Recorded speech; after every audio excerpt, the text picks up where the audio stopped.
माझं नाव आहे स्नेहा शुभम तित्रामे। मी पवनी तालुक्यातील निलज ह्या गावातली आहे। मी अंगणवाडी सेविकासाठी फॉर्म भरलेला होता।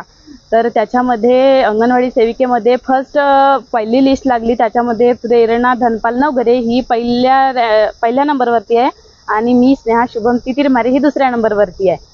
तर मी तिच्यावरती ऑब्जेक्शन घेतला की मला तुझे डॉक्युमेंट चेक करायचे आहे।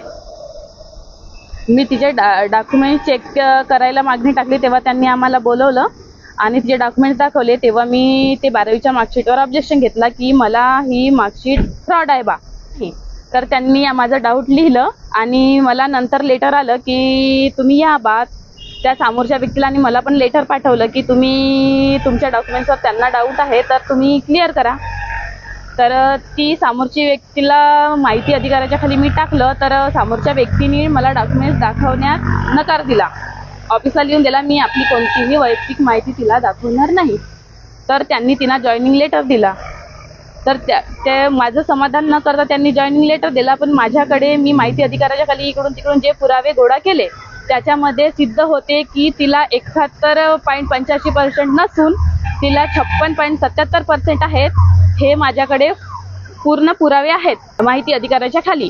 तर ते सगळे मी आता क्लिअर होते की तिला पर्सेंटेज तेवढे नाही, तिने खोटे कागदपत्र जोडून केलेलं आहे। तर ह्या भरतीमध्ये घोटाळा झाला आहे कागदपत्रांमध्ये। ह्या कागदपत्राची सकस पडताळणी करून मला न्याय द्यावा आणि तिचे जे व्यक्तीने खोटे जोडले तिचे योग्य ती कारवाई करावी आणि संबंधित अधिकाऱ्यांवर सुद्धा कारवाई करावी। अंगणवाडी सेविका भरती प्रक्रिया 2025 अंतर्गत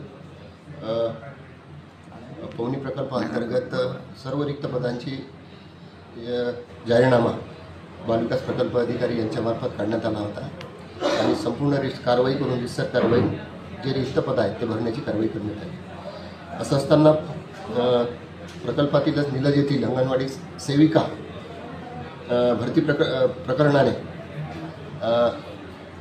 जी प्रस्तावासोबत 12वीची मार्कशीट जोडलेली आहे ती खोटी असल्याची तक्रार या कार्यालयात प्राप्त झाली। त्या अनुषंगाने अपिलार्थींना किंवा तक्रारकर्त्यांना रितसर अपील करण्याबाबत कळवण्यात आले, सांगण्यात आले, सुचवण्यात आले। त्यांच्याकडून अपील आलं की माननीय मुका यांच्या समक्ष ठेवण्यात येईल, त्यावर अपील कारवाई होईल आणि माननीय मुका यांनी दिलेला निर्णय सर्व